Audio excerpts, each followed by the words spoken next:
Hello, welcome, and a very good evening to all the lovely viewers. कैसे हैं आप सब लोग? आई नो काफ़ी टाइम बाद आज हम जुड़े हैं, कुछ हफ्तों बाद ये कहूँगी। और आप सबको पता है, आप सभी का स्वागत है बहुत बहुत हमारे आज के सेशन में पिंक टॉक के अंदर। मैं हूँ रुचि जैन, डायरेक्टर पिंक टॉक। और डेफिनेटली एक बेसब्री से इंतज़ार रहता है मुझे इंस्टा लाइव का, अब कि फटाफट से हम जुड़ें और बहुत ही बेहतरीन टॉपिक्स के ऊपर हम बात करें। और ऐसी हमारी जो गेस्ट होते हैं, ऐसे गेस्ट के साथ जुड़े जिनसे हम हमेशा कुछ ना कुछ वापस लेके जाएं, है ना। जब भी हम कहीं जाते हैं तो हमारी पूरी उम्मीद ये रहती है हम कुछ ना कुछ ज़रूर सीखें, जिस भी इंसान से हम जिंदगी में मिलते हैं, या फिर उनके एक्सपीरियंस से हम लोग खुद सीखें कि कैसे आप अपनी ज़िंदगी को एक बेहतरीन या फिर एक एम्पावरमेंट जिसको बोलना चाहिए, एम्पावर्ड कर सकते हैं अपनी लाइफ को। और बहुत बहुत स्वागत है हमारे आज के सेशन में, क्योंकि आज की जो हमारी गेस्ट हैं वो बिल्कुल ऐसी ही हैं। उनके बारे में शायद जितना भी बोलूँ कम ही होगा, एंड आप में से काफ़ी सारे लोग जानते भी होंगे। इनफैक्ट कौन है ऐसा जो उन्हें नहीं जानता, रादर मैं ये कहूँगी। और उम्मीद करती हूँ कि आप सभी को हमारा जो पिंक टॉक है वो पसंद आ रहा होगा। आप सब लोग भी बिल्कुल वैसे ही बेसब्री से इंतज़ार करते होंगे जिस तरीके से मैं आप सबका बेसब्री से इंतज़ार करती हूँ। यकीन मानिए, जैसे मैंने आपको बताया, हमारी कहीं ना कहीं हमेशा यही कोशिश रहती है कि हम अपने सेशन के अंदर एक ऐसे मेहमान को अपने मंच पर लाएं जिससे ये कहूँगी कि जो बहुत इम्पॉर्टेंट है हम सभी के लिए, और जिनसे हमें कुछ ना कुछ सीखने को मिलता है, जैसे कि मैंने अभी भी बताया आपको। और वो कहीं ना कहीं हम सभी के लिए एक इंस्पिरेशन भी होते हैं। इंस्पिरेशन बनना, यकीन मानिए, आसान नहीं होता। हम सभी अपनी लाइफ में कुछ ना कुछ करते हैं और डेफिनेटली हम सभी इंस्पायर भी करते हैं एक दूसरे को। और हमारी मेहमान जुड़ गई हैं हमारे साथ। मैं उन्हें एक बार जल्दी से रिक्वेस्ट भेज देती हूँ ताकि she will be there with us. And very good evening Usha ji, कैसे हैं आप? बहुत बहुत शुक्रिया आपका हमारे साथ जुड़ने के लिए। मैं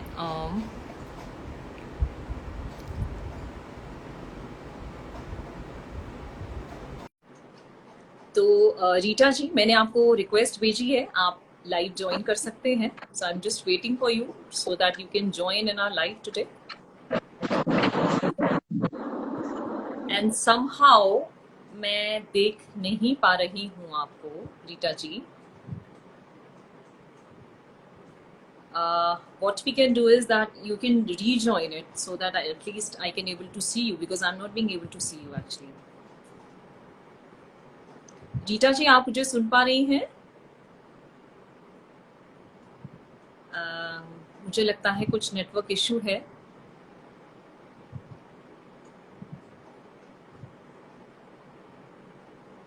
जी, तो एक बार दोबारा से I just send you the friend request.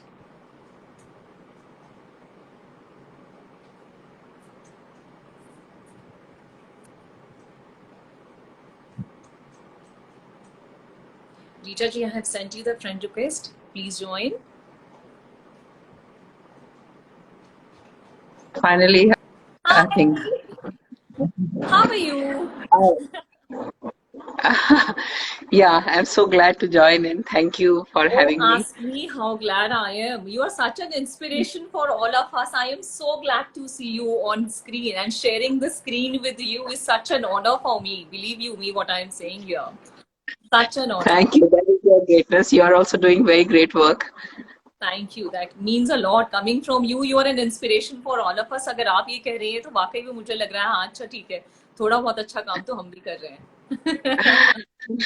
कैसी हैं आप? बहुत अच्छा लग रहा है आपको देख के। How are you doing? Yeah, I'm very well and मैं तो हमेशा मेरा बहुत सारी एक्टिविटीज में इन्वॉल्व रहती हूँ, तो the more you involve yourself in activities which you love, you remain happy. So that's how I am. Fantastic, and that is how one has to be actually. मैं आप सभी को बता दूं that Rita ji, I mean, who doesn't know her? She is a very renowned IFBB figure pro athlete and international जज, director रितांबे nutritional private limited.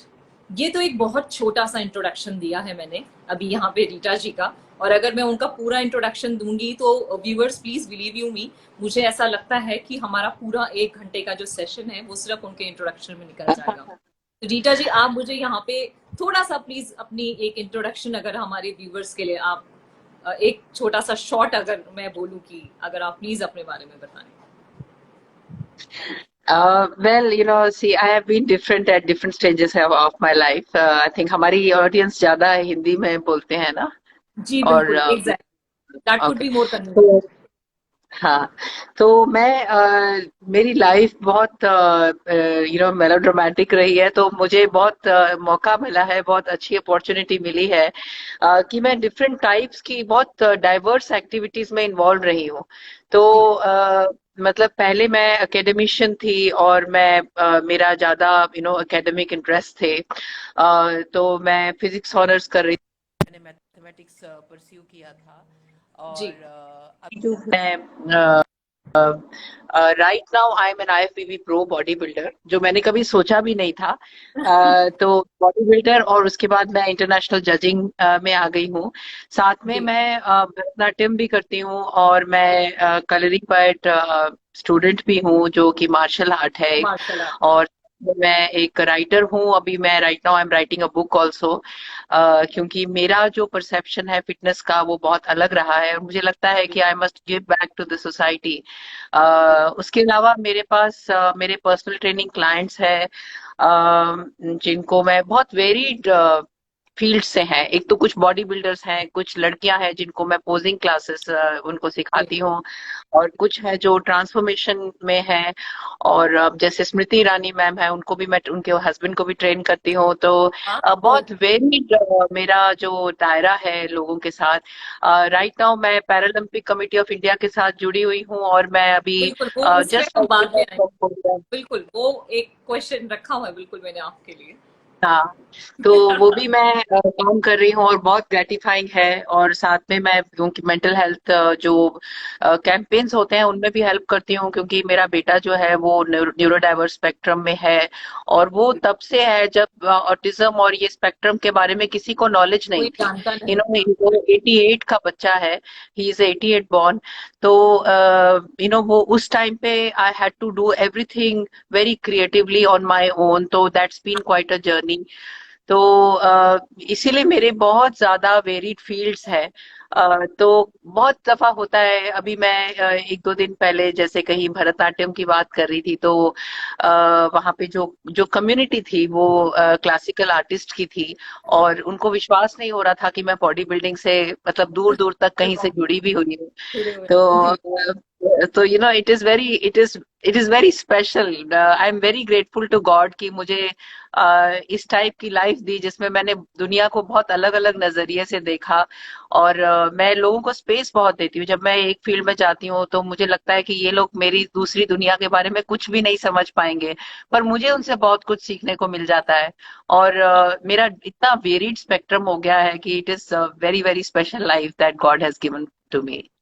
Fantastic. और अगर छोटे से शब्दों में कहा जाए तो मैं ये कह सकती हूँ बिल्कुल कि जीवन में कहते हैं ना, एक ही नहीं बहुत अनेक रोल प्ले कर रही हैं आप एज अ हाँ वुमन। जी, हाँ बिल्कुल बिल्कुल और एक्चुअली बिल्कुल। ये भी कहूंगी कि ड्रीम्स तो हम सभी देखते हैं, लेकिन बुनते भी हैं, देखते भी हैं, सोचते भी हैं, लेकिन एग्जीक्यूशन की जहाँ पे बात आती है वो बहुत कम लोग होते हैं जो वाकई में अपने आप को साबित कर पाते हैं। और मैं वाकई में अपने सामने देख रही हूँ, आप बिल्कुल हम सभी के लिए एक ऐसी ही इंस्पिरेशन है जिनसे बहुत कुछ सीखने को मिलता है। इतना डाइवर्सिफाई रोल प्ले करती हैं आप, एक मदर का, एक वाइफ का, एक न्यूट्रिशनिस्ट का, एक फिटनेस एक्सपर्ट का, और वाकई में काबिले तारीफ है, यही बोलूंगी मैं आपको। तो रीटा जी, मुझे आप ये बताइए कि आपके जीवन का जो मूल मंत्र है वो हमेशा से ये रहा है कि फिटनेस की रोज आधा घंटा रोज। अपने व्यूवर्स को भी मैं बता दूं कि जो रीटा जी हैं वो हमेशा ये मानती हैं कि फिटनेस की डोज आधा घंटा रोज होनी चाहिए। और शायद हम, आई थिंक इसी से ही शायद बिल्कुल वाकई में हेल्दी रह भी सकते हैं। तो वो ये बिल्कुल। चाहती है कि ये मंत्र जो है वो पूरा देश गुनगुनाए और हर एक इंसान इस पे लागू भी करे। और कई सपनों में से एक सपना भारत को फिट देखने का, खासकर मैं ये कहूंगी कि महिलाओं को फिट देखने का, रीटा जी का ये भी एक बहुत बड़ा सपना रहा है। और मुझे ये देखकर बहुत अच्छा भी लग रहा है कि आप वाकई में बिल्कुल उसी राह पे हैं। काफी सारे लोग आपसे इंस्पायर हैं, काफी सारी महिलाएं आपके साथ जुड़ी हैं और काफी सारे लोगों को आपने एक डिफरेंट मकाम पे पहुंचाया है। तो मुझे ये बताइए कि body builder, motivational speaker, writer, Bharatanatyam dancer, मतलब मुझे समझ में नहीं आ रहा कि मैं एक्चुअली क्या बुलाऊं आपको इस टाइम पे। तो आप मुझे ये बताइए कि अ, कैसे कर लेती हैं आप? मुझे याद है बचपन में ना रीटा जी हम ये सुनते थे, एक चिड़िया अनेक चिड़िया। बिल्कुल बिल्कुल। हाँ। तो वो एक चिड़िया ने इतनी सारी अनेक चिड़ियाएं कैसे बनाई हैं, ये बताइए आप मुझे। एक तो मुझे लगता है कि जो भी हम करते हैं उनमें देर इज अ यूनिवर्सैलिटी। हम लोग बहुत चीजों को स्लॉट करके देखते हैं, लेकिन अगर हम उनमें एनालॉजी ढूंढें, if we see that there is it is all analogous, तो सब चीजों में चाहे वो कितनी भी डाइवर्स लगे उनमें एक समानता होती है। और जो प्रोसेस ऑफ लर्निंग है, एक हम एक चीज को सीखने के लिए ना उस चीज को मास्टर करने की सोचते हैं, लेकिन आई थिंक हम जब प्रोसेस पे फोकस करते हैं कि हमें जो लर्निंग का प्रोसेस है, किसी चीज को मास्टर कैसे करना है, कैसे किसी जर्नी को पसंद करना है, तो हमें हर चीज में एक सिमिलैरिटी लगने लगती है। दूसरी बात यह है कि जब हम किसी चीज को में होते हैं, उसमें हम 100% जब इन्वॉल्व हो जाते हैं, तो वो एक मेडिटेटिव प्रोसेस होता है और वो हमको बहुत मतलब बहुत शांति देता है और हम उसके एंड रिजल्ट से बहुत डिटैच हो जाते हैं, तो हमें फिर कोई चीज टफ नहीं लगती। दूसरी बात यह है कि मैं ऑफ कोर्स काफी लाइफ जी चुकी हूँ, 50s में हूँ। जिस टाइम पर मेरी जो प्राइम रिस्पॉन्सिबिलिटी थी उसको मैंने 101% किया। जब आप कोई नई चीज सीखते हैं तो हमारी जो कॉन्शियस अवेयरनेस होती है वो उस चीज में बहुत ज्यादा इन्वॉल्व होती है, और जब हम उसको मास्टर कर लेते हैं, जैसे आप एक कार चला रहे हो, जब आप पहले कार सीखने लगते हो तो आप जी। बहुत डरे हुए होते हो, आप मतलब आपकी रिफ्लेक्सेस बहुत अलर्ट होते हैं, आपको अलर्ट। डर लगता है कहीं कोई मार ना दे। धीरे हाँ। धीरे धीरे धीरे आप जब कार चला रहे हो तब आप बात भी कर लेते हो, पानी भी पी लेते हो, फोन सो पे भी जाते। बात कर लेते हो, गाना भी सुन लेते हो। इतनी सारी और आदि कुछ सोचते सोचते भी कार चलाते हो तो कुछ नहीं होता। तो जितनी चीजों को आप मास्टर कर लेते हो वो आपकी बैकएंड में चले जाते हैं, वो आपकी रिफ्लेक्स एक्शन का हिस्सा बन जाती हैं, और आप अपनी जो कॉन्शियस मेमोरी है वो दूसरी चीज को असाइन कर सकते हो। और जब हम हमेशा कुछ ना कुछ नया सीखते रहते हैं तो हम हमेशा अलर्ट रहते हैं, यंग रहते हैं, हमारा ब्रेन जो है, जो उसमें मेमोरी है या न्यूरॉन्स है, उनकी जनरेशन हमेशा अलाइव रहती है, और हम लोग हमेशा एनर्जेटिक रहते हैं। तो जब हम 100% किसी चीज को देते हैं और उसको एक मेडिटेटिव प्रोसेस की तरह लेते हैं और उसके बाद उससे डिटैच होके दूसरी नेक्स्ट चीज पर भी जाते हैं, तो वो जो डाइवर्सिटी है that is refreshing in its own way. मैं ये जो बात कह रही हूँ शायद लोगों को you may not get it in perspective, क्योंकि अगर आप गूगल करोगे भरतनाट्यम और बॉडी बिल्डिंग तो शायद मेरा ही नाम आएगा। मैंने बहुत मतलब कि क्योंकि मैं बहुत डाइवर्स चीजें करती हूँ, और जो बुक भी मैं लिख रही हूँ that is the convergence of various fitness modalities. तो क्योंकि मैंने ये मेरी एक अपनी लाइफ की एक्सप्लोरेशन है और अपनी लाइफ की एक डिस्कवरी है और अंडरस्टैंडिंग है मेरे यूनिक वे में, कि जब मैं भरतनाट्यम करती हूँ या बॉडी बिल्डिंग करती हूँ तो मुझे उनमें क्या सिमिलैरिटी दिखती है। ऐसा कॉन्ट्राडिक्टरी नहीं दिखता। जो कॉन्ट्राडिक्शन है वो सिर्फ एक्सटर्नल स्टाइल्स में या एम्बेलिशमेंट में है। उसमें भी एक्सरसाइज चाहिए, उसमें भी स्ट्रेंथ चाहिए, उसमें भी टोटल फिटनेस चाहिए, उसमें भी थिंकिंग चाहिए, उसमें भी अवेयरनेस चाहिए। तो सब में कितनी चीजें एक्चुअली टोटली कॉमन है। तो जब आप लर्निंग के प्रोसेस को मास्टर कर लेते हो तो आपको कोई भी चीज अलग नहीं दिखती। बिल्कुल। तो मुझे बिल्कुल ठीक कह रही हैं आप रीटा जी। आई थिंक एक वो करने का जज्बा बहुत जरूरी है अंदर।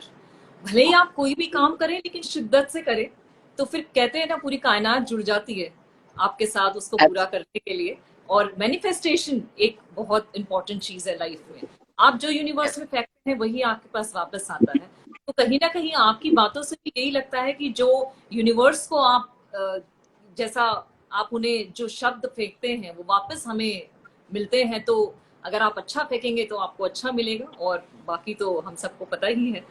तो मुझे ये बताइए कि भारत जैसे देश के अंदर बॉडी बिल्डिंग, और खासकर महिला होके, हाँ कैसे जी, हाँ। कैसे सोचा आपने बॉडी बिल्डिंग के बारे में? और मतलब क्या ऐसा आपके दिमाग में आया कि मुझे भी ये करना चाहिए, इस फील्ड में मुझे जाना चाहिए?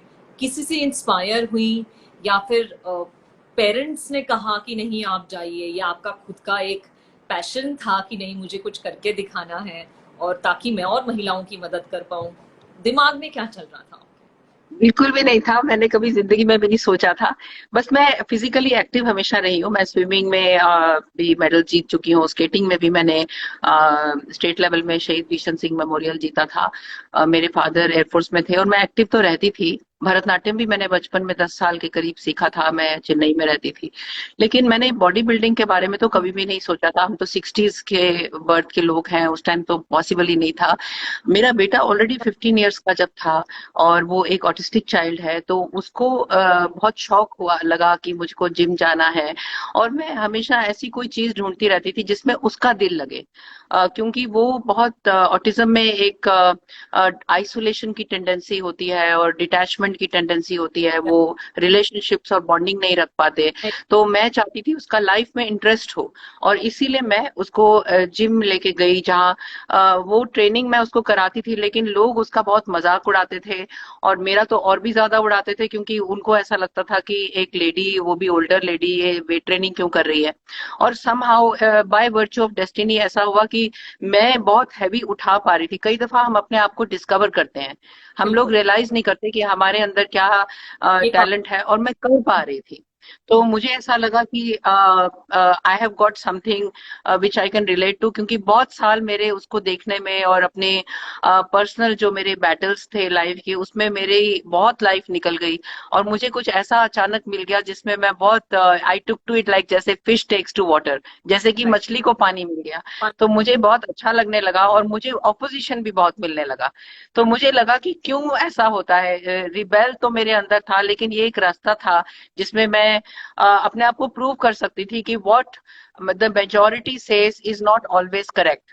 ऐसा नहीं है, एक आदमी से ही शुरुआत होती है। और फिर मैंने छोटे छोटे कॉम्पिटिशन्स में पार्ट लेना शुरू किया। और उसके बाद मैं अब्रॉड गई, क्योंकि उस टाइम इंडिया में ये सब डिविजन्स वगैरह कुछ भी नहीं था, कुछ भी बिल्कुल। नहीं था।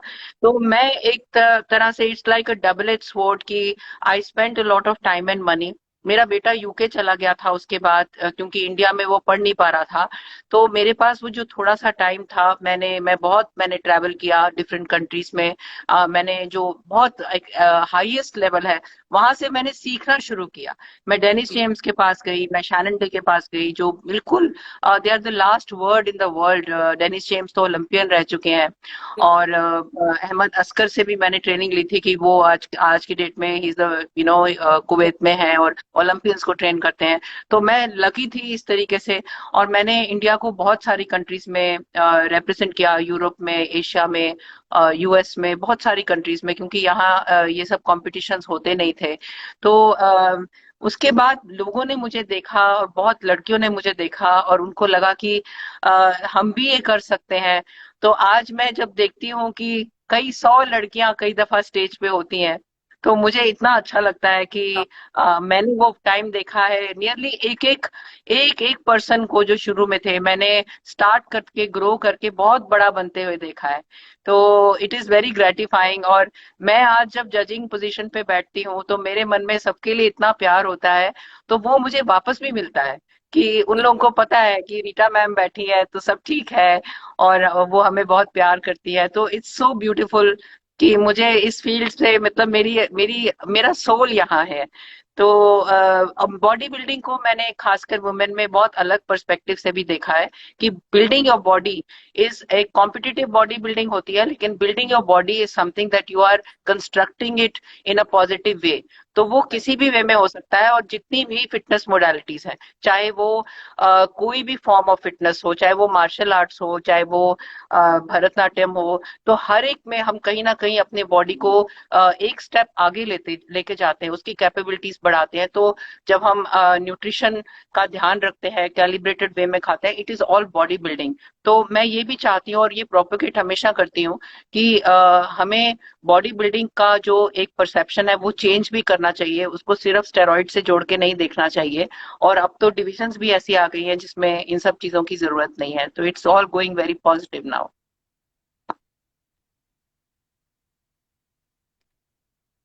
आपकी आवाज नहीं आ रही। या सो आपने जो यहाँ पे ये बात कही है ना रीटा जी की, जब आप उस चेयर पे बैठती हैं जहाँ पे जो लड़कियां हैं वो आपको देखती हैं कि हाँ अगर रीटा मैम है तो इसका मतलब सब सब कुछ ठीक है। आई थिंक इससे हाँ, बढ़िया कुछ नहीं हो सकती, क्योंकि एज अ नहीं, इट्स अगर हम बात करते हैं ना कि वुमेन एक दूसरे की दुश्मन होती हैं, लेकिन अगर we are uplifting each other, I think ये बहुत बड़ी चीज है हम सभी के लिए, वाकई में एक काबिले तारीफ चीज है। इनफैक्ट मैं यहाँ पर तो ये भी बोलूंगी, और जिस तरीके से आपने ये जज्बा दिखाया है, खासकर उस टाइम पे जिस टाइम पे भारत के अंदर महिलाएं इस प्रोफेशन को चुनने से सबसे ज्यादा डरती थी, क्योंकि हम सबको पता है कहीं ना कहीं बैकलैश मिलता है हम सभी को जब भी हम हाँ, कुछ अलग करते हैं सोसाइटी के अंदर। कहते हैं ना कि एक राह में तो सभी चलते हैं, लेकिन आप जब अपनी राह बदलते हैं तो वो इतनी आसान नहीं होती, और कहीं ना बिल्कुल। कहीं अच्छी बातें भी होती हैं तो बुरी बातें भी होती हैं, तो उन सभी का डट के सामना करना, बस आई थिंक वही एक बहुत बड़ी चीज है।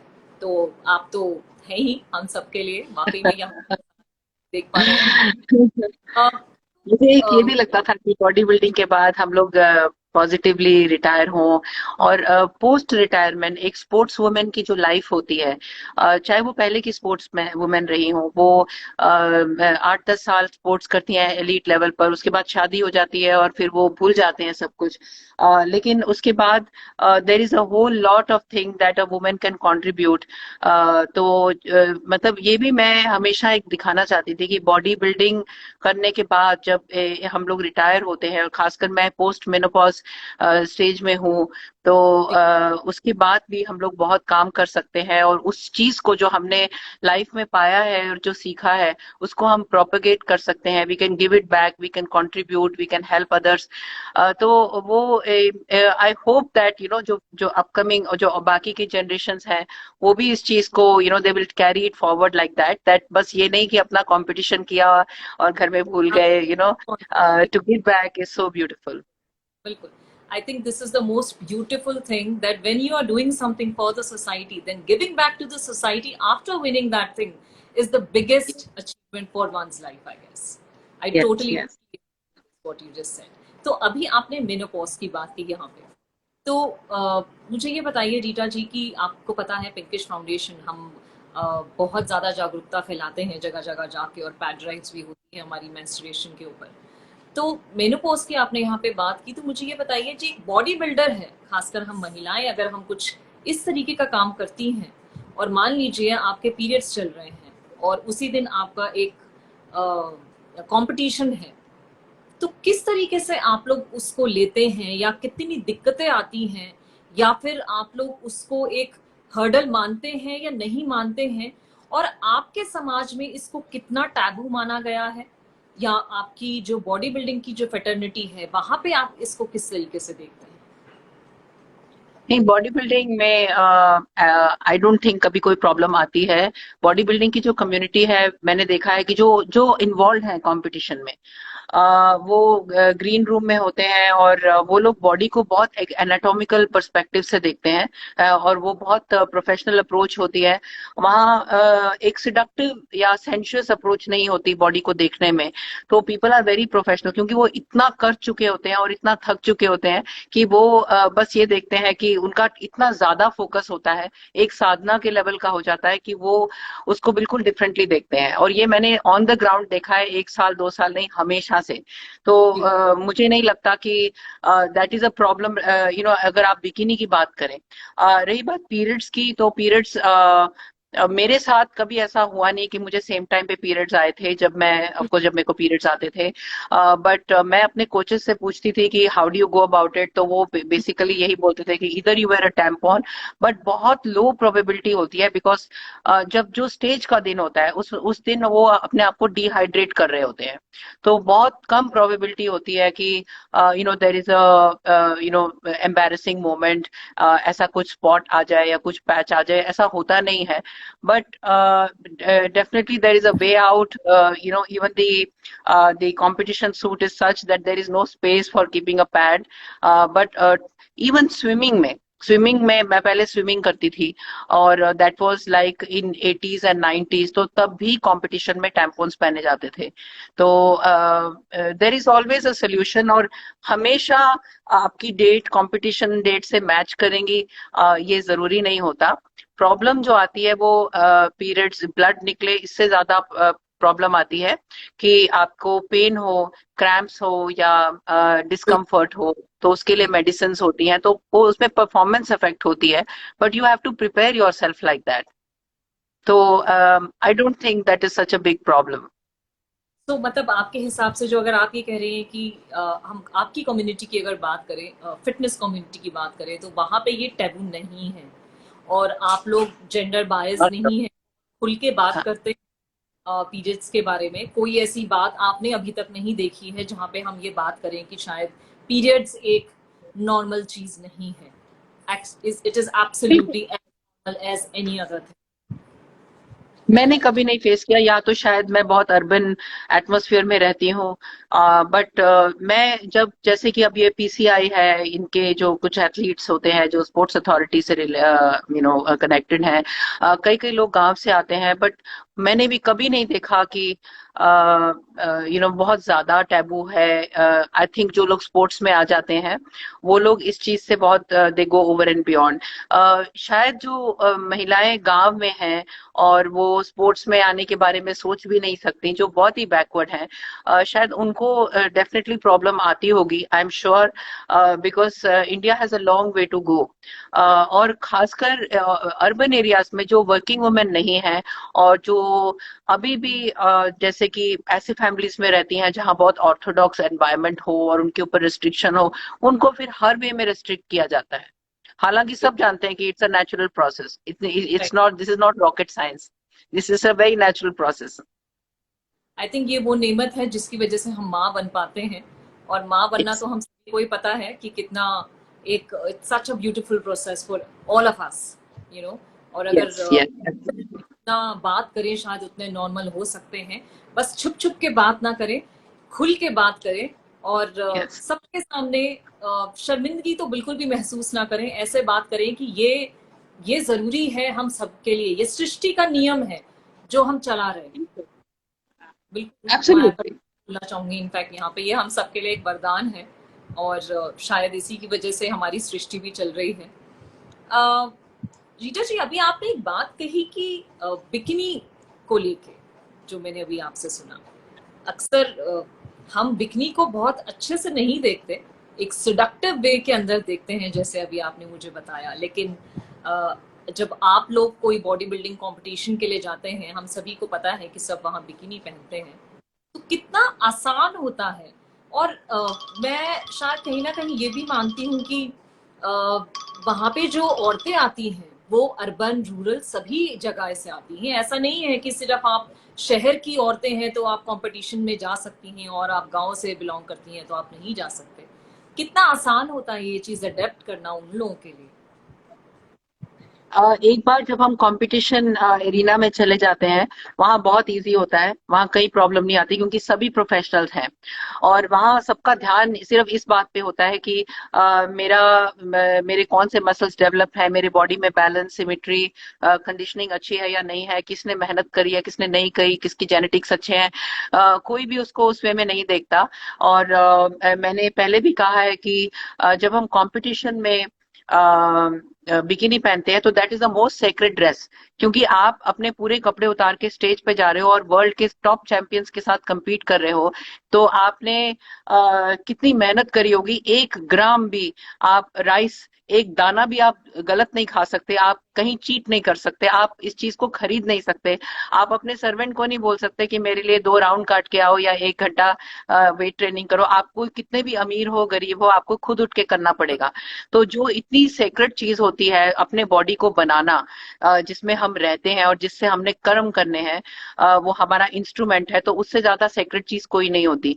लेकिन प्रॉब्लम आती है कि जो लड़कियां जैसे करती हैं, उनके जो घर में जो लोग हैं, उनके जो रिश्तेदार हैं, वो उन लोगों को कभी कभी बोलते हैं, वो भी जो इमीडिएट पेरेंट्स होते हैं या इमीडिएट ब्रदर सिस्टर्स होते हैं, मैंने देखा है वो लोग इतना बुरा नहीं मानते जितना कि रिश्तेदार उनको तंग करते हैं कि तुम्हारी बेटी ने बिकिनी पहनी और तुमको ये किया वो किया। वो जो रिश्तेदार की चिक चिक होती है, तो जो हमारी इमीडिएट फैमिली है, अगर वो हमें अपोजिशन नहीं करती तो इतनी प्रॉब्लम नहीं होनी चाहिए। बट मैंने ऐसी भी लड़कियां देखी हैं कि जब उनको प्रॉब्लम आती है, but they are bent upon doing it, तो वो अपने आप को आइसोलेट कर लेती है और जिसने करना है वो करता ही है। और अब ऐसा हो गया है कि इतनी लड़कियां compete कर चुकी हैं कि ये एक बहुत नॉर्मल सी चीज हो गई है। तो हम लोग जब स्टेट लेवल पर जाते हैं, कभी कभी स्टेट लेवल पे जजिंग के लिए जाते हैं, वहां पर जो फेडरेशन हेड्स होते हैं, स्टेट हेड्स होते हैं, वो हमको बोलते हैं कि इनको स्पोर्ट्स ब्रा और छोटे शॉर्ट्स में करने दो। तो हमने 1-2 बार किया है, लेकिन हम हमेशा बोलते हैं कि इंटरनेशनल कॉम्पिटिशन्स में हम लोग नहीं अलाउ करेंगे, क्योंकि जो लड़कियां इतनी मेहनत करके आगे आई हैं और आप अपना बॉडी कवर कर रहे हो, तो हम जज कैसे करेंगे? ये उन लोगों के साथ इनजस्टिस है जो प्रॉपर कंपटीशन सूट में आते हैं और अपना बॉडी प्रेजेंट करते हैं जजिंग के लिए हजारों लोगों के सामने। तो जो अपने आप को कवर करके आ रहे हैं, तो वो जस्टिस कैसे हो सकता है? वो तो गलत है।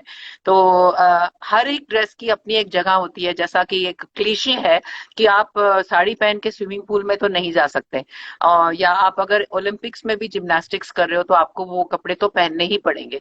तो ऐसे ही बॉडी बिल्डिंग की ये सबसे बहुत सेक्रेट ड्रेस है। और रिसेंटली एक इन्फ्लुएंसर है जो ये भी कहते रहे हैं कि ये तो हनुमान का लंगोट है, जो एक मेल बॉडी बिल्डर है। तो इसीलिए हम लोग इसको कहीं से भी गलत नहीं मानते। तो वो अब सब्जेक्टिव होता है, पर्सन टू पर्सन डिपेंड करता है। I think if you really want to do it, then you should fight it out. कुछ तो लोग कहेंगे, बिल्कुल। लोग का काम है कहना। आई थिंक ये जो एक गाना है ना, ये सारी सच्चाई बयान कर देता है कि लोगों का तो काम ही कहना है, लेकिन आपका जो Yes. काम है और जो कर्म है वो आप करते रहिए, और लोगों की हाँ। परवाह तो मत कीजिए, बस आगे बढ़ते रहिए। एक कहते हैं ना, एक फोकस होना हमारा जिंदगी के अंदर बहुत जरूरी है, और अगर आपका फोकस वहां पे है तो शायद जो कहते हैं ना किस्मत के दरवाजे, और जो एक आपकी जो जीत है, उससे आपको मिलवाने से कोई नहीं रोक सकता। बिल्कुल ठीक कह रही हैं आप। फिर हम लोग एक्सप्लोर कर रहे हैं कि ह्यूमन बॉडी का क्या पोटेंशियल है। और ये हम ह्यूमन बॉडी है जो हमें भगवान ने दी है, जो हमारा इंस्ट्रूमेंट है, ये गलत कैसे हो सकता है?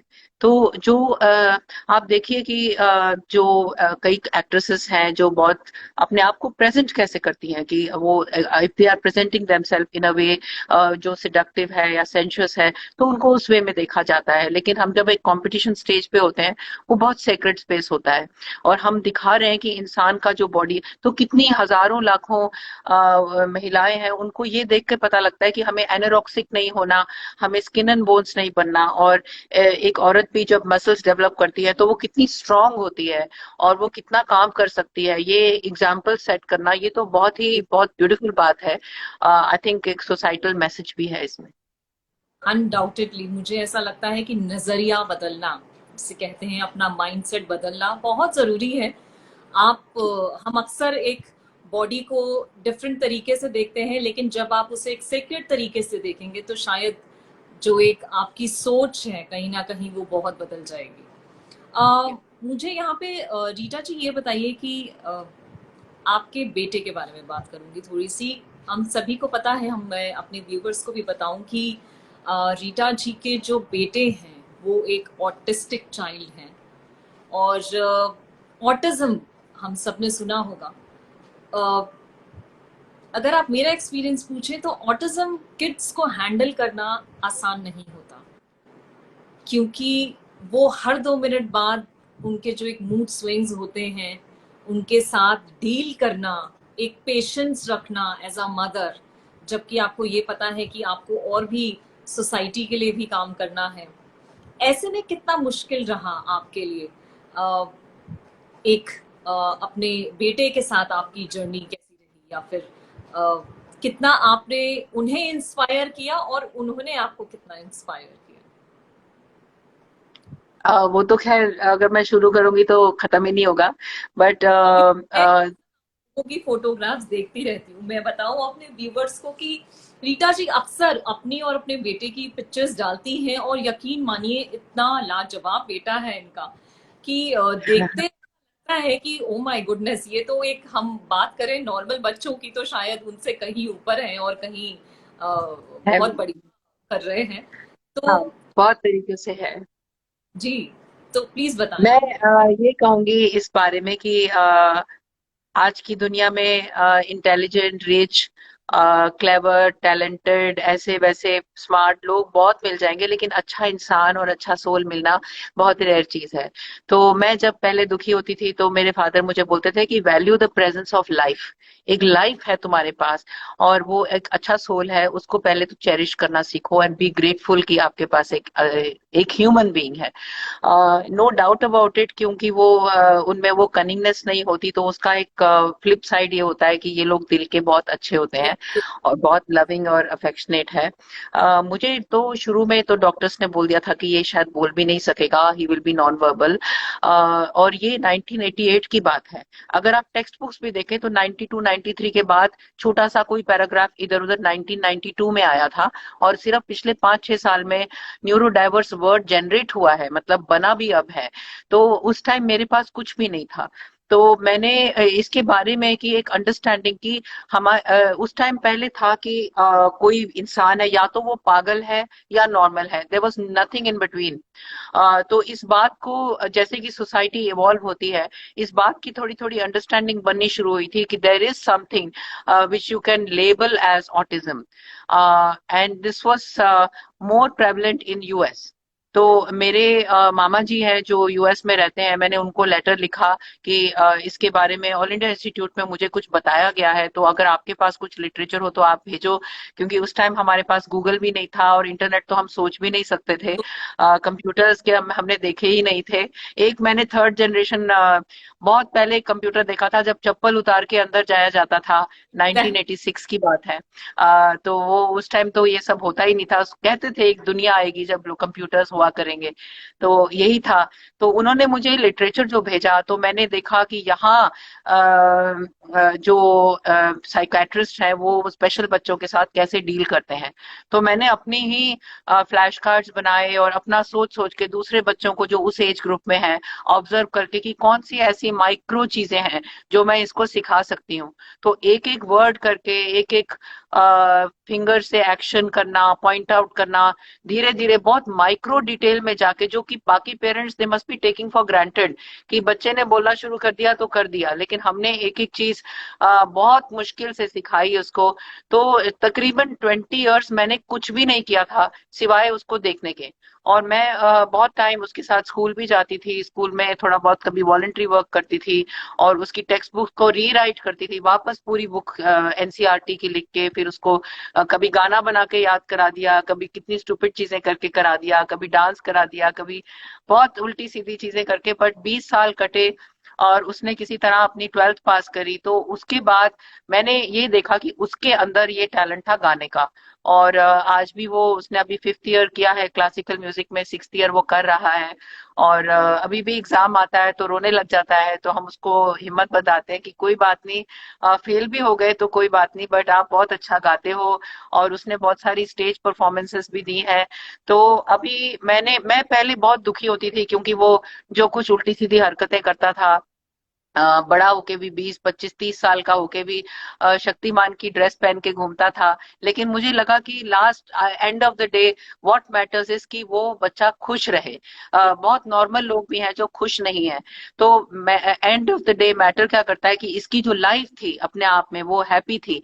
तो कुछ टाइम पहले बहुत अच्छे लोग हैं वैद्यनाथ ग्रुप के, मैं अगर आई डोंट नो होंगे या नहीं मेरे साथ यहाँ, उनका एक प्रोजेक्ट है शतम जीवा जिसमें मुकेश खन्ना जी वो वहां पे आए थे, कुछ दिन रहे थे, और मैं भी उनके साथ उस प्रोजेक्ट में काम कर रही हूँ, तो उन्होंने मुझे बुलाया और मैंने उसको असली शक्तिमान के साथ खड़ा होके शक्तिमान की वाओ। ड्रेस पहन के हमने उनकी वीडियोस भी बनाई।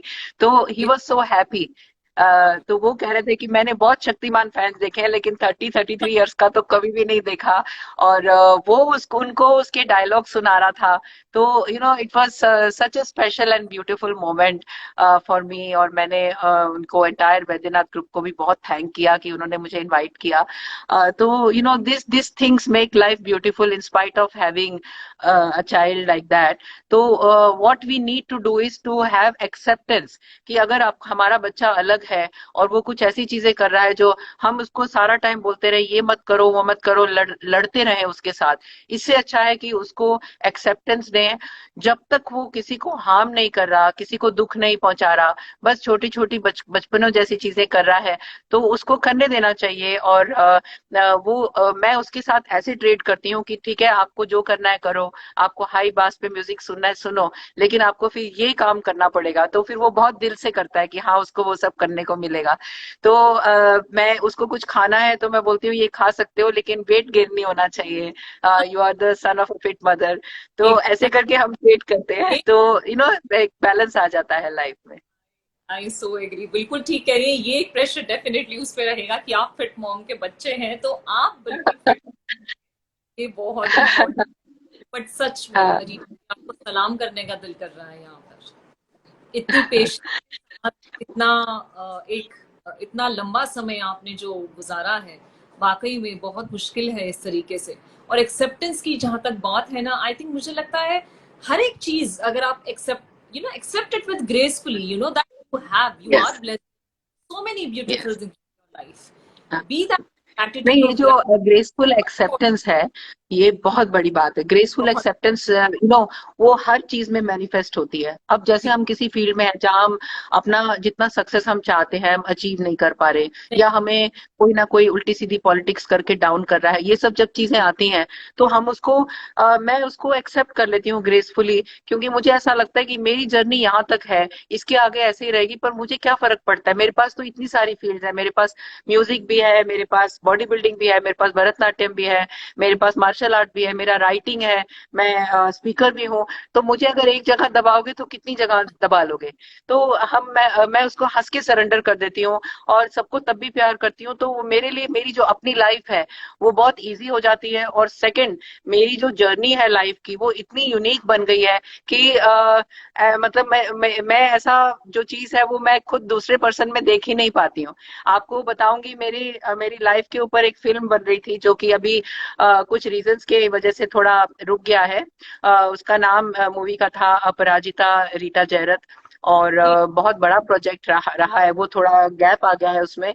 लेकिन उसके लिए जब एक्ट्रेस देखनी थी तो सबसे बड़ा इशू इसमें आ रहा था कि कौन ऐसी एक्ट्रेस है जो पहले बॉडी बिल्डर भी बन जाएगी, फिर भरतनाट्यम भी कर लेगी, फिर वो यंग भी लगेगी, फिर वो ओल्ड भी लगेगी, फिर वो भी कर लेगी, फिर वो ये भी कर लेगी। तो एक्ट्रेस को चूज करना बहुत बहुत बड़ा चैलेंज आ रहा था। तो एक दो हमने देखे भी थे, और भगवान करेगा आगे बढ़ेगा ये project. But the crux of the thing is कि जब आप when you go with the flow, और जो हो रहा है उसमें 100%, ऐसे नहीं कि फिर हम ढीले पड़ गए, हम लोग जो हो रहा है उसमें हम 101% देते हैं। तो भगवान हमारे लिए ऐसी यूनिक स्टोरी बनाता है कि हम खुद ही बहुत हैरान हो जाते हैं कि what a life, for our self, for our own self, at the cost of being immodest. तो यही मैं कहती हूँ, जो ग्रेसफुल सरेंडर होता है और एक्सेप्टेंस होता है वो भगवान की मर्जी होती है, क्योंकि भगवान ने वो हमारी स्टोरी क्रिएट करी है। बिल्कुल कहते हैं ना कि जब आप अपने लिए चुनते हैं वो तो अच्छा होता है, लेकिन जब भगवान आपके लिए चुनता है वो सबसे अच्छा होता है। और यस। शायद वो यस। देख पाते उस टाइम पे, क्योंकि हमें ऐसा लगता है कि शायद अभी ये ठीक नहीं है और पता नहीं आगे, क्योंकि ऑफ कोर्स हम सभी फ्यूचर देखते हैं और फ्यूचर की बात करते हैं, लेकिन आगे क्या होगा वो हम नहीं देख सकते और ना ही नहीं predict। देखते, पर जब हम 100% करते हैं तो अपने आप ही कहानी बन जाती है। बिल्कुल एब्सोल्युटली, स्टोरी लिखने वाले तो हम ही है ना। तीन सौ हाँ। पैंसठ हाँ। खाली पेजेस हैं, तो उन्हें फिल तो हम रोज अपनी ही कहानी लिख के कर रहे हैं। और हम सबकी यस। कहानी ही यहाँ पे एक बहुत यूनिक है। और सबसे यूनिक कहानी वाकई में आपकी है यहाँ पर। जिस तरह से आपने की हीरोइन नहीं मिल रही है कि मतलब सोचिए, मतलब इतना डाइवर्सिफाई रोल करना अपने आप में बहुत यूनिक चीज है। कि आप बॉडी बिल्डिंग भी करें, आप मार्शल आर्ट्स भी करें, आप भरतनाट्यम भी कीजिए, आप फिटनेस इंस्ट्रक्टर भी बन जाइए, आप एक मदर भी बन रही हैं, तो वाकई में बहुत मुश्किल है। एक बहुत ही छोटा सा सवाल है यहाँ पे मेरा रीटा जी आपसे। आप इतने लोगों की इंस्पिरेशन हैं, इतने लोगों की, चाहे मैं यहाँ पे मेल्स की बात करूं चाहे फीमेल्स की बात करूं, आपकी इंस्पिरेशन कौन है? मुझे पता नहीं, बट मैं मेरे फादर से स्ट्रेंथ बहुत लेती हूँ। जो उन्होंने शब्द मुझे कहे थे लाइफ में, जब बहुत डिफिकल्ट सिचुएशन आई थी, तो जो वो मुझे कहते थे, उन्होंने मुझे मतलब it help me through my difficult times. तो जब भी कोई मुश्किल वक्त आता था, तो मैं उनकी कही बातें जब सोचती हूँ, तो मैं उस जर्नी को इजीली जी पाती हूँ। तो वहां से मुझे, that is my source of strength. Inspiration तो भगवान ही है, क्योंकि मैं भगवान पे छोड़ देती हूँ कि you have to do what is best for me. तो because I have myself not seen anybody in a situation like mine. So जी। I think I am this creator of this own thing, not me, but God. But I get strength from the things which my father said. तो जब कोई difficult situation होती थी, जैसा वो कहते थे, हमेशा अपने विट्स को बरकरार रखो। It's a war of wits. तो अगर तुम जितना अपने आप को कूल रखोगे, जितना आप खुश रहोगे, उतना आप उसको अपना 100% दे पाओगे। तो बस that is all I have. मैंने किसी एक पर्सन को तो इंस्पिरेशन नहीं किया था, लेकिन मैं अपने फादर के लिए जीती हूँ। मेरा जो सरनेम है जयरथ, वो मेरे फादर का नाम था। और मुझे कहा गया था कि आप बेटी हो तो फादर का नाम नहीं रहेगा, तो मैंने अपना वापस I, got back to my maiden name. और मैं बोलती हूँ कि मैं अपने फादर को रिप्रेजेंट करती हूँ इस दुनिया में, because I am a daughter. And so I live his life, and that's why I live with most with the greatest responsibility, कि मैं कभी कोई गलत काम ना कर दूं, क्योंकि मैं अपने फादर को रिप्रेजेंट करती हूँ। तो वही मेरी इंस्पिरेशन है। Such a proud moment for him and for us as well. आज देखिए व्यूवर्स, हमें कितनी बड़ी जानकारी मिली है कि रीटा जी की इंस्पिरेशन जानने को मिली है हमें। हम सब उनसे इंस्पायर होते हैं। हमें आज तक यही नहीं पता था कि वो किन से इंस्पायर होती है। रीटा, बताइए कि अभी हाल फिलहाल में आप कोरिया थी जब मेरी आपसे बात चल रही थी, जब मैंने आपसे आपको अप्रोच किया कि आप पिंक टॉक पे आइए, तो मुझे ये बताइए आपको कैसा लग रहा है पिंक टॉक पे आके? क्या आपने कभी सोचा था आप यहाँ आएंगी? नहीं, बट बहुत अच्छा लग रहा है। और it's so special that you are a woman and you relate to everything I say. कि मैं क्योंकि मेरी बातें थोड़ी सी कॉम्प्लेक्स सी होती हैं तो मुझे ऐसा लगता है एक वुमेन जो है, जो फाइनर इंट्रिकेसीज और नुएंसेस हैं लाइफ की, उनको बहुत सेंसिटिव वे में फील कर सकती हैं। तो मुझे आपसे बात करके बहुत अच्छा लग रहा है कि मैं अपने दिल से बात कर सकती हूँ आपसे। ये एक अपॉर्चुनिटी है मेरे लिए, जिसके लिए मैं बहुत ग्रेटफुल हूँ। आई थिंक और खासकर पिंकिश फाउंडेशन जो आपका है ही बेस वुमेन के लिए, तो वुमेन के कॉज से, क्योंकि मैं ये जब मैं शायद इस चीज को समझती भी नहीं थी, तो मुझे, जब मैं बहुत छोटी थी, तब मुझे लगता था कि just because I am a girl, तो मुझको ये क्यों करना पड़ता है। मतलब ये मेरे साथ, ये why do boys and girls not have equal rights, it is so unfair. तो यंग थी तो थोड़ा गुस्सा भी आता था इन सब बातों पे। तो उस कॉज से मैं बचपन से बहुत रिलेट करती हूँ कि I must come forward and make a change. तो इसीलिए आपकी जो ऑर्गेनाइजेशन है, उससे भी मैं बहुत दिल से रिलेट करती हूँ। तो मैं बहुत ग्रेटफुल हूँ कि I got this opportunity. Thank you so very much Rita ji. Believe you me, I think Pink Talk शुरू करने का जो सबसे बड़ा मकसद है वो बिल्कुल यही है कि महिलाओं को सशक्त करने के लिए, उनके पास एक राइट नॉलेज पहुंचाने के लिए, उनको कैसे और हम लोग एक एम्पावरमेंट दे सकते हैं अपनी तरफ से बातों के थ्रू, ऐसी पर्सनालिटीज को लेकर आके, ताकि आप एक इंस्पिरेशन लेके जाएं अपने घर पर और अपने आप को और मजबूत करें। तो वाकई में आप बिल्कुल ऐसी ही मिसाल हैं हम सबके सामने। और I think it's an absolute honor for Pinkish Foundation to have you here on our Pink Talk today. Rita जी, बताइए अभी हाल में आप कोरिया में थी, तो कोरिया में आप क्या कर रही थी, हमारे व्यूवर्स को बताइए। Korea was like one of the most special trips of my life. और जी वहां पे मेरे पास पैरा एथलीट्स थे जो कि they are such great champions. क्योंकि उनके उससे पहले एक ट्रेनिंग कैंप भी था।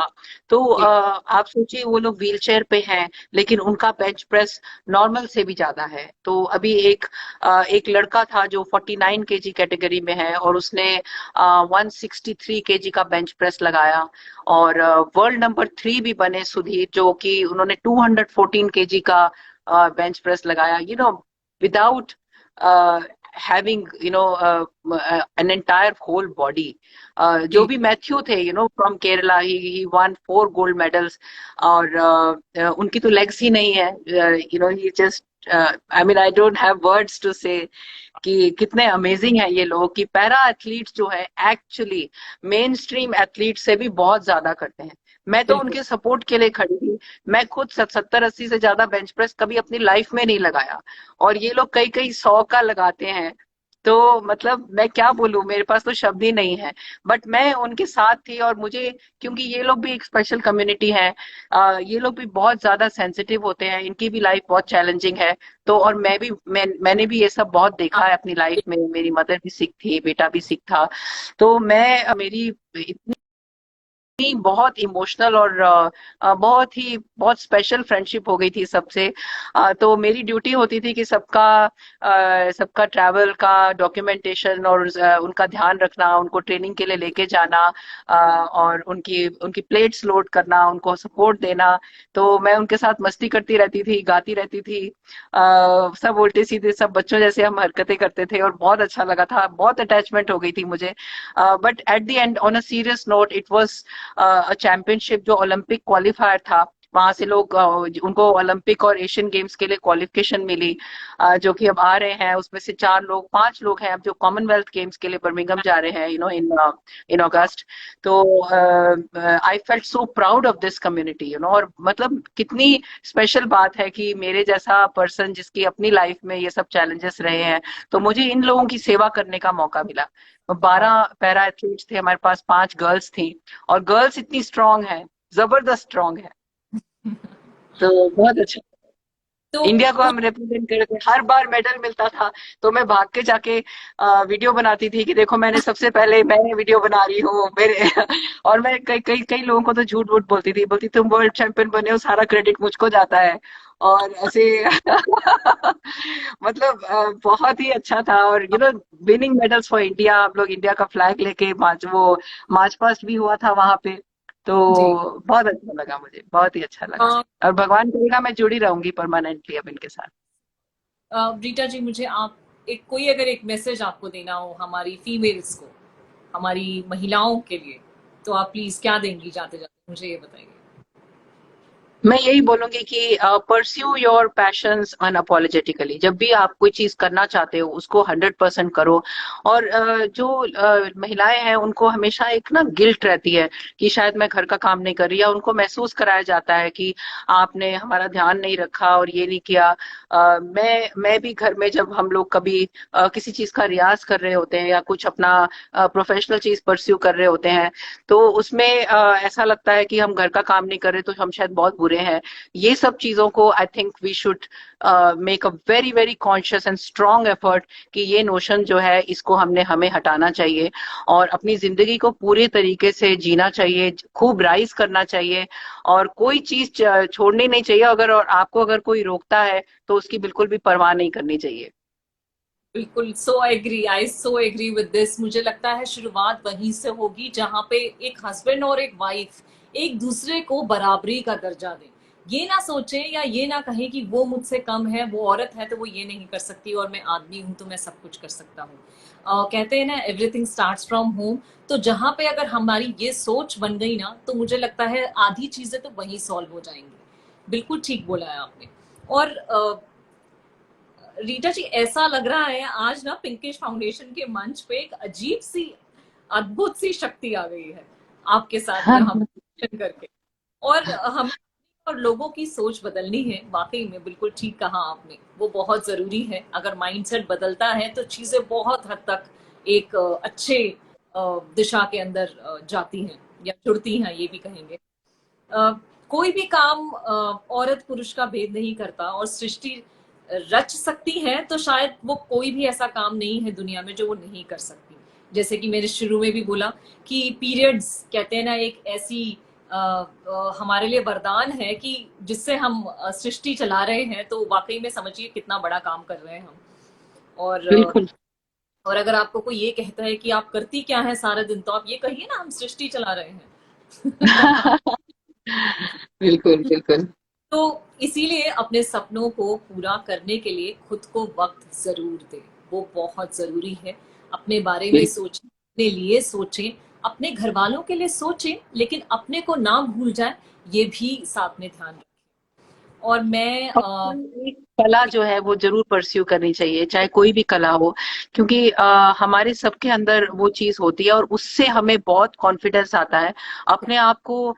एक हमारे अंदर एक सेल्फ होता है, हम अपने आप को खोजते हैं।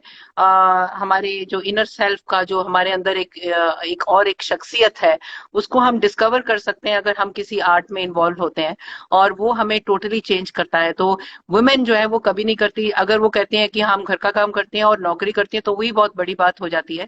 लेकिन मैं आपको बता रही हूँ, जैसे कि मेरा बेटा क्लासिकल म्यूजिक करता है तो मैं उसके साथ करती हूँ, वो जिम जाता है तो मैं उसके साथ जाती हूँ, और उसके साथ करते करते हम दोनों ने फील्ड्स में ग्रो किया है। तो अगर आप चाहते हैं कि आपकी आगे की जनरेशन अच्छी चीजों में लगाए, मैंने शायद 20 साल से कोई पिक्चर नहीं देखी है, पार्टी में मैं बहुत रेयरली जाती हूँ। मेरी जो कम्युनिटी है वो मेरे श्री राम भारती कला सेंटर में या मेरे जो नाट्य बैले सेंटर में जो कलरी के लोग हैं वो ही कम्युनिटी मेरी है, और हमारी बॉन्डिंग इतनी स्ट्रांग है। तो हमारे बच्चे जो हैं वो सबकॉन्शियस माइंड से हमें देख रहे होते हैं। तो क्यों ना हम ऐसे लोगों के साथ जुड़े कि हम हर पल इतना ज्यादा ग्रो कर जाएं, तो वो उससे ज्यादा कोई खूबसूरत चीज नहीं होती। तो मुझे लगता है किसी ना किसी कला में अपने आप को इन्वॉल्व करना चाहिए, क्योंकि वो भी एक साधना और मेडिटेशन का माध्यम है। बिल्कुल, absolutely, oh my goodness Rita ji, I think बिल्कुल ठीक कह रही हैं आप। कहते हैं ना, हार्ड वर्क के बगैर तो कुछ भी, क्या आप एक गिलास पानी भी नहीं उठा सकती हैं जब तक आप खुद नहीं जाएंगी।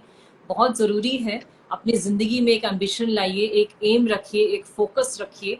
जब वो होगा तो शायद आप अपनी सारी चीजें उसके अराउंड रिवॉल्व करेंगी, ना कि सिर्फ ये सोचेंगी कि बस मुझे आज इसका ध्यान रखना है, आज उसका ध्यान रखना है, लेकिन साथ में अपना भी ध्यान रखिए। Thank you so much for such beautiful session. I would say such a insightful and such an inspiration you are for all of us. And I can't thank you enough. It's such an honor for Pinkish Foundation to have you here on our platform. और thank you so much viewers, जुड़ने के लिए आप सभी का बहुत बहुत शुक्रिया। और कल मिलेंगे आपके साथ एक नए हमारे गेस्ट के साथ और नए टॉपिक के साथ। Until then, please keep watching Pink Talk. अपना खूब सारा प्यार दीजिए, please keep supporting and thank you so much Rita जी। बहुत बहुत शुक्रिया आपका हमारे आज के सेशन में जुड़ने के लिए। Thank you for making me feel so special, and I hope that you will be saving this live. Oh yes, indeed, that is going to be on our page. Absolutely. Okay. I will Thank you. share that too. All right. Thank you so much.